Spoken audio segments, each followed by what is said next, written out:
today, I got these cheap set of airlift airbags that I'm gonna put inside the coils on the Gladiator to give me more stability and load capacity for a trip I have coming up, which if you wanna know what that is, you're gonna have to stay tuned, but that's coming out in a few weeks.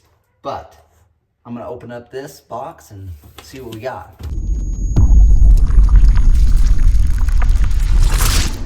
Honestly, I don't know what to expect here. I've seen some people running these online. So it's got two airbags, obviously. It's got two airbag spacers that go like so. Goes up in the coil bucket, and that's really all you do. Got some airline and a variety of fittings, including a T-fitting setup, so you can have the airbags balanced with the same PSI. You can do the T-fitting, or you could separate them and have them different if you want to have them independent. But it does come with two Schrader valves and random bolts, so you can put the bolts over the Schrader valve, probably install it into the license plate hole. And then it's also got some of these little crimp fittings for the airline. You can just slide on, pinch. So kind of light duty stuff. Again, these are super cheap airbags off of Amazon, but they've had great reviews. I've seen people run them.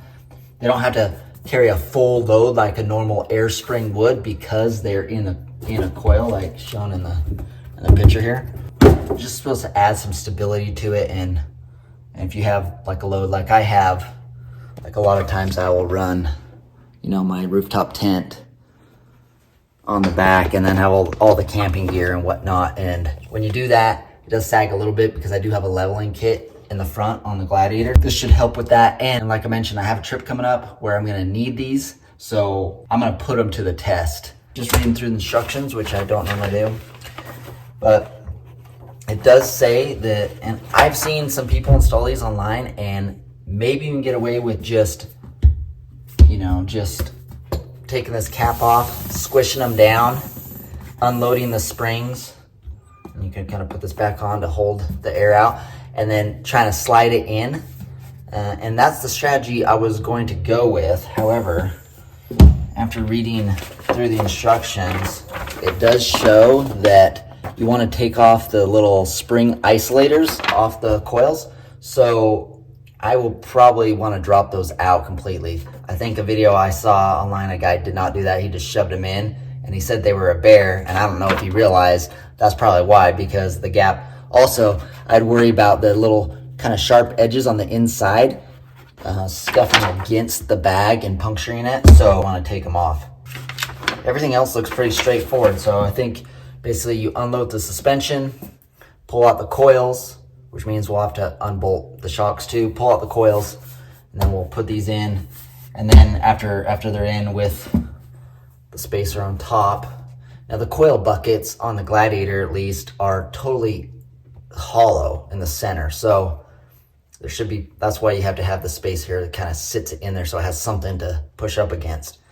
And then the lines will run from each bag out. See that little diagram here. They have the single air path that I mentioned. That's how I'll do it because I want to have the same pressure in both bags. But you could also do a dual line where you just had two separate ones out and do it independently. Advantage of that is if you're camping and you had a different load and you want to level out a little differently, but they're not like full air springs. It's not like you're going to drop this and cycle a suspension up and down. It's really just going to add some extra support vertically and then some stability laterally because they're pushing out against the coils. So I don't see much of a reason to do the dual air path in this scenario, but if you think there is, let me know in the comments. I'd like to hear your thoughts on that. Anyway, let's give it a try. Got the first spring out, and the biggest challenge in my scenario, which may be same for a lot of you, is just getting the springs out with a floor jack. So I set up the floor jack under the diff, and then I positioned some floor jacks towards the front of the frame because the rear frame kicks up and the jack stands are just not high enough. So I was able to get these off by just taking off the bottom bolt of the shock and pushing down on the axle. And I did not remove the track bar, and I was able to get these off. If you could get it up a little higher, it would be easier. If you took the track bar off, it would definitely come out easier. But I got it out.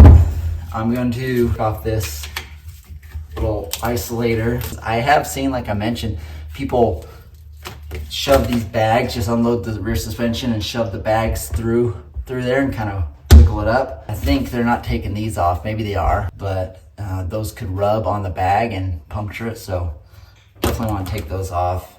I'm just gonna wipe this up a little bit. It will slide in there pretty easily. I'll flip this back around.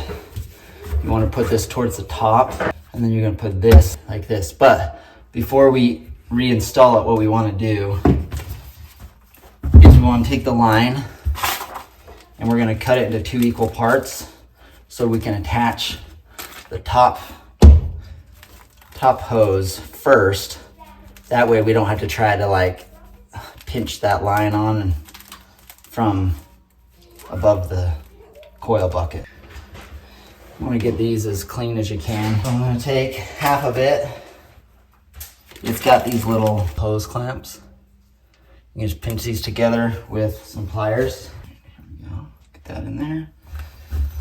Get that snug fit on there. And we can move the little clamp down. There.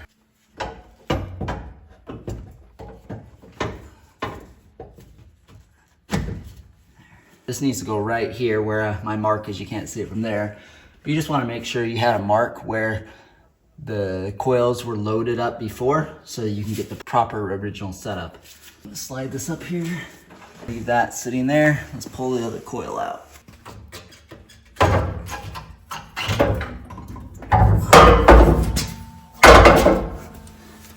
You can literally just drop it right down the top. If you were, trying to put them on in place, you would have to squish them in there, but this is a lot easier. So let's do that. Get the line installed on there. Spacer on. Let's go get that one on. These rubber coil buckets do have a little part here where it will index onto the coil spring. So you can do that first, and then when you slide it up, all you have to do is just get that nub in the hole, and then you know it's indexed, and then you can slide the bottom to match where you drew your mark.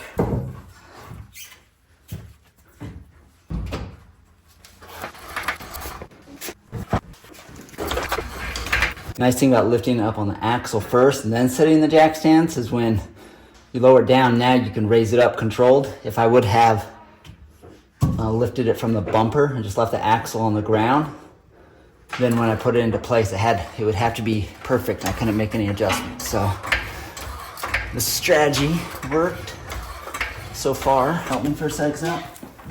Okay, can you just hold this out of the way like that? Yeah. Just like that. Hold this out of the way just like that. Not me, but Maxwell. Perfect. Okay, watch yourselves. Yeah.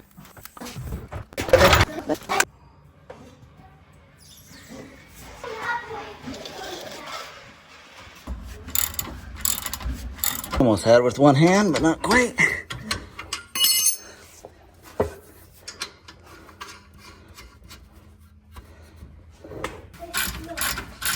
All right, I got both airbags in place. I've got the shocks bolted on. It's back on its own suspension.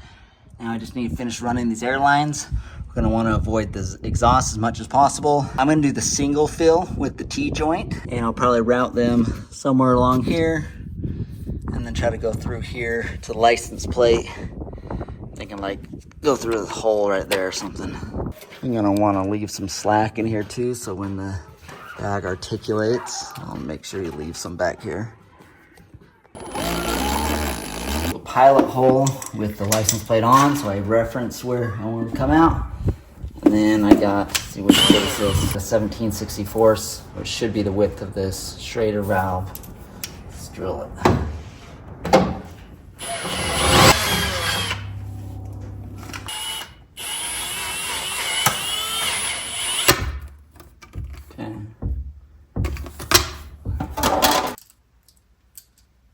Show you a little closer up what I'm dealing with. So there's this plastic and then there's a hole here. I end up having to drill out this hole to 3/8 so that I could crimp the line on the end here, and then I bent those prongs around it so I could fit it through the hole. And then I had to kind of like get my finger in there and get a bolt on the back of that Schrader valve. Now the clamp is like right through that hole with a nut on the back here. Gives me the maximum length out of here. So now I can put this rubber grommet on.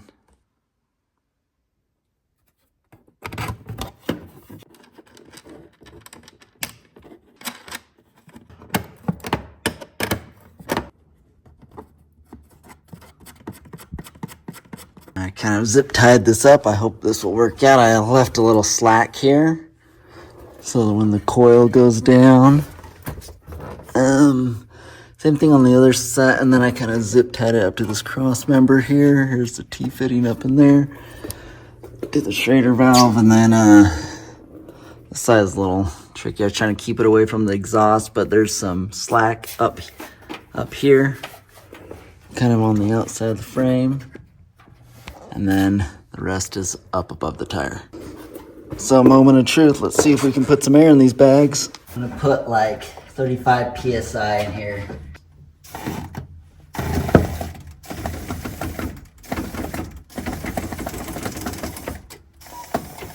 Definitely raised it up a bit. Made it quite a bit stiffer. Now the drive test. So like I said, I filled these up to 35 PSI, which is the maximum recommended for these bags. So I wanted to test full maximum capacity, even though I'm not towing a load. I want to see how stiff it is driving down the road. The minimum, however, is 5 PSI. So you always want to maintain a little bit so they're not like slipping in and out.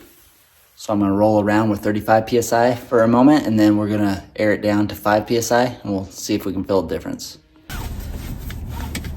All right, here we go. Oh yeah, I can already tell just right out of the gate that this is stiffer than it normally is. But when you load this up, I think it's gonna be pretty sweet. There's a rough road out here. We'll go try it. Oh yeah, that is a lot stiffer. I think these are gonna work out good. This road, there's some paddle grates here. Go hit a cattle grate. I know this thing gets a little bouncy when you hit those. Here it comes. That's a lot stiffer. Kind of like that. Does seem like it's a little bit more stable too. And the real test is going to be putting the trailer on, which, like I mentioned, I have a trip coming up and I'm really going to put this thing to the test. Not only these air springs, so here's a bump, here we go. Yeah. But also just the Gladiator in general. The max towing capacity on this with the max tow is like 7,000 pounds. I think I'm going to be pretty close to that with what I'm towing. I'm not quite sure because it's just my best guess of how heavy it's going to be. But I'm guessing it's about 4,000 pounds what I'm going to pick up. And here's the dirt road. My trailer's about 2,000 or just under. So I'm going to be at about 6,000 pounds in this thing. Yeah, there we go. And some bumps. Thing's pretty solid. Let's go air it down.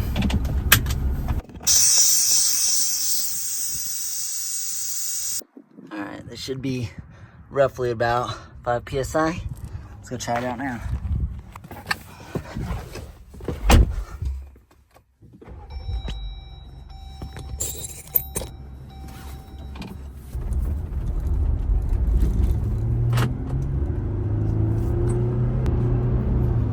Probably should have driven the same road too right before I did it, just to feel, but this does feel closer to what it was before. I think it is overall stiffer just in general because of those bags. Even with 5 PSI, just kind of giving a little pressure to those coils.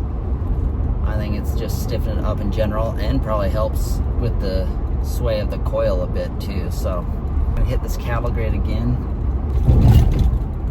Softer ride. Yeah, not bad. This is cool. I think these are gonna work out awesome. We'll see. If you don't want to miss out when I really put these to the test, make sure to subscribe, hit the notification bell, and until next time, fuel your passion.